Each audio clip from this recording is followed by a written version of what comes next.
बूढ़े बरगद की आखिरी छांव। रामपुर गांव में किशनलाल और उनकी पत्नी राधा ने अपनी पूरी जिंदगी अपने दो बेटों रवि और मोहन के लिए कुर्बान कर दी थी।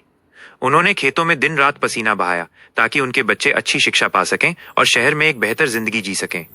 रवि को इंजीनियर बनाने और मोहन को डॉक्टर बनाने के लिए किशनलाल ने अपनी सारी जमा पूंजी और पुश्तैनी जमीन तक बेच दी थी। बेटे शहर चले गए और वहां खूब कामयाब हुए। उन्होंने बड़े घर और महंगी गाड़ियां खरीदी। कुछ सालों बाद जब किशनलाल और राधा बूढ़े और कमजोर हो गए तो वे अपने बेटों के साथ रहने की उम्मीद में शहर आ गए। लेकिन उनकी उम्मीदें टूट गईं। रवि और मोहन को अपने माता पिता बोझ लगने लगे। एक दिन दोनों बेटों ने एक कठोर फैसला लिया और उनसे कहा, बाबूजी, आप और माँ अब हमारे साथ नहीं रह सकते। हम आपको गांव के आश्रम में छोड़कर आ रहे हैं। ये सुनकर किशनलाल और राधा का दिल टूट गया। वे अपने बेटों की आंखों में प्यार की जगह सिर्फ उपेक्षा देख रहे थे। उसी शाम रवि और मोहन उन्हें गांव के पास एक सरकारी आश्रम में छोड़ आए और वापस चले गए। किशनलाल और राधा के लिए यह दुनिया का अंत था।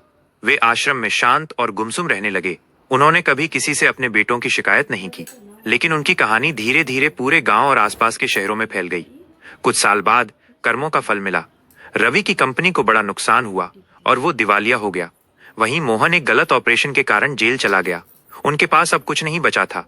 जब उनके दोस्त और रिश्तेदार दूर हो गए तो उन्हें अपने माता पिता की याद आई। वे गांव वापस आए और आश्रम पहुंचे, लेकिन उन्हें पता चला कि किशनलाल और राधा अब वहां नहीं रहते।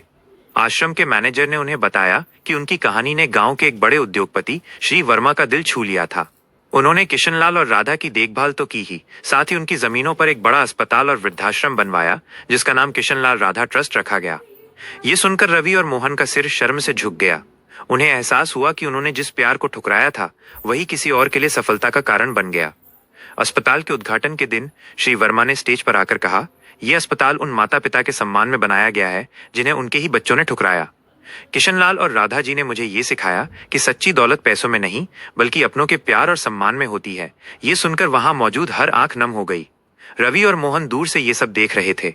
उन्हें अब समझ आया कि उन्होंने सिर्फ अपने माता पिता को ही नहीं खोया था, बल्कि अपने जीवन की सबसे बड़ी दौलत भी गंवा दी थी। इस कहानी ने पूरे समाज को यह संदेश दिया कि माता पिता का सम्मान ही जीवन की असली पूंजी है।